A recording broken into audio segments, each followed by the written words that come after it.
যে আজকে কেন লিস্টেড হলো, তো তার আসল কারণটা এবার আপনারা জানতে চলেছেন।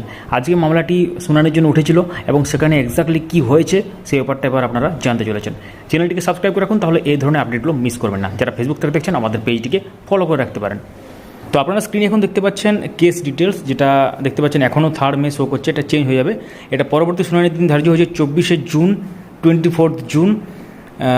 তো সব কিছু ঠিকঠাক থাকলে ওই দিন মামলাটা উঠবে। আজকে তাহলে কি হলো, মানে আজকে কেন তাহলে এটা উঠেছিল?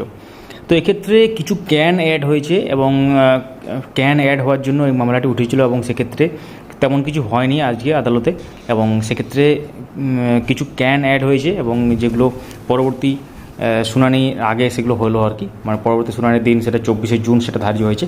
এখন এটা আপডেট হয়ে যাবে অফিসিয়াল ওয়েবসাইটেও সেটা। তো এর আগে আপনারা দেখেছেন যে অনেক শুনানি হয়েছে। এবং তাহলে টেট 2014 ভবিষ্যৎ কী হতে চলেছে? হ্যাঁ, আগামী যে জাজমেন্ট হবে বা ফাইনাল জাজমেন্ট হবে, তো সেক্ষেত্রে গুরুত্বপূর্ণ তথ্য